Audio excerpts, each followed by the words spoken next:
দেখুন, অধীর কি বলছে আমরা জানি না, কিন্তু আমাদের নেত্রী গতকাল বলেছেন যে কোনোভাবে ভোটার লিস্টে বেআইনি ভাবে কোনো মানুষের নাম বাদ দেওয়া হলে চরম আন্দোলন হবে, সেই আন্দোলন দিল্লি পর্যন্ত যাবে।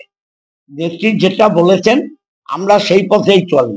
অধীরের কথা বলছে, আমরা আমাদের পথে চলবো।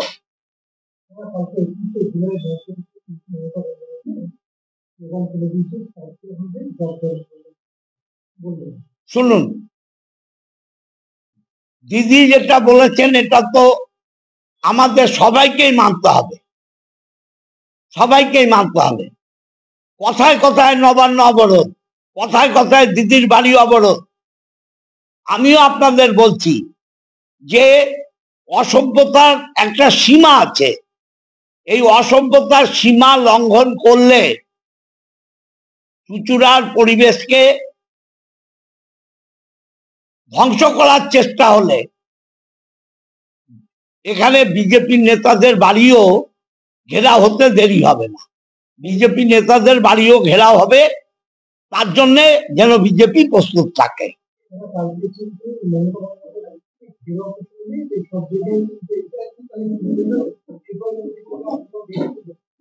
শুনুন, যদি নেত্রীর অসম্মান হয়, অনেক বলছে বেগম এমুক তমুক, আর শুভেন্দুর মতো একটা ছেলে যে দিদির পাচেটে বড় হলো, সে বেগম বলছে, এগুলো কতদিন সহ্য করা যাবে?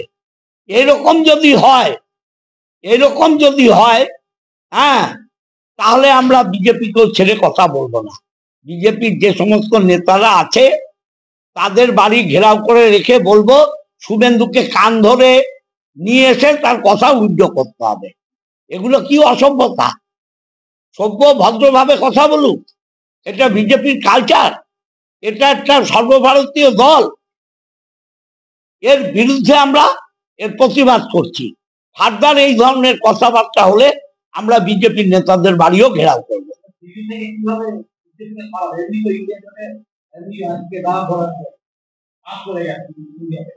শুনুন, আপ চলে গেছে।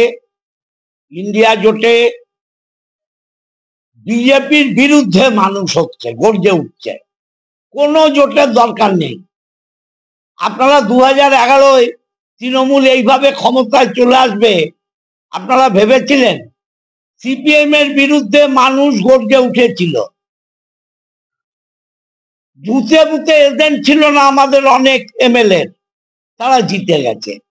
মানুষ যদি রিভোল্ট করে তাহলে ইন্ডিয়া জোট রইল কি ইন্ডিয়া জোট রইল না, এর উপরে নির্ভর করে না। নির্ভর করে কেন্দ্রীয় সরকারের বিরুদ্ধে মানুষ কতটা বেগড়ালো। মানুষ কেন্দ্রীয় সরকারের বিরুদ্ধে বিগড়ে গেছে। তাদের ছলনা, তাদের মিথ্যা কথা, তাদের শয়তানি, তাদের এনআরসি, তাদের বাঙালি বিদ্বেষ সব বুঝে গেছে। অতএব ইন্ডিয়া জোটে কে রইল কে গেল এটা ব্যাপার না, বিজেপি যাবে লিখে নিন। আমাদের ভিডিও ভালো লাগলে লাইক এবং শেয়ার করুন। কমেন্ট সেকশনে গিয়ে জানান আপনাদের মতামত। আরও ভিডিও পেতে আমাদের চ্যানেল সাবস্ক্রাইব করুন এবং প্রতি মুহূর্তে খবরের আপডেট পেতে প্রেস করুন বেল আইকন।